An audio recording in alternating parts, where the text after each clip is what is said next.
Campana de largada.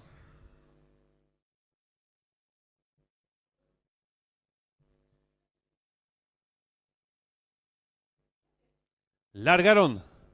Salen muy juntos los competidores, trata de enseñar el camino al participante número 4, triunfo, pequeña ventaja sobre el número 1, CC, tercero se desempeña el 2, Oro Negro, cuarto viene accionando el número 5, el Despampanante, en la quinta ubicación se desempeña el 7, Diablo, más atrás viene accionando el 3, King Explicit, luego el 6, Doctor Ciño, cierra la marcha el 8, predestinado. Los competidores de la primera carrera se aprestan a hacer el ingreso a la recta final. El número 4, triunfo, pequeña ventaja sobre el número 1, CC, que va en su búsqueda. Tercero se desempeña el participante número 2, Oro Negro. Descuenta ya los últimos 300 metros para el disco. Número 4, triunfo. Cuerpo de ventaja sobre el número 2, Oro Negro. Tercero por dentro se desempeña el número 1, CC. Gana terreno al fondo. Número 5, el Despampanante. Descuenta ya los últimos 250 metros para el disco. Asume el comando del lote. El número 5, el Despampanante. Estira cuerpo y medio de ventaja ahora sobre el número 4, triunfo. Tercero el 2. Últimos 20 metros de carrera. El 5, el Despampanante. Y Leonardo Jiménez. 3 cuerpos de ventaja sobre el número 2, tercero el 4. Y cruzaron el disco.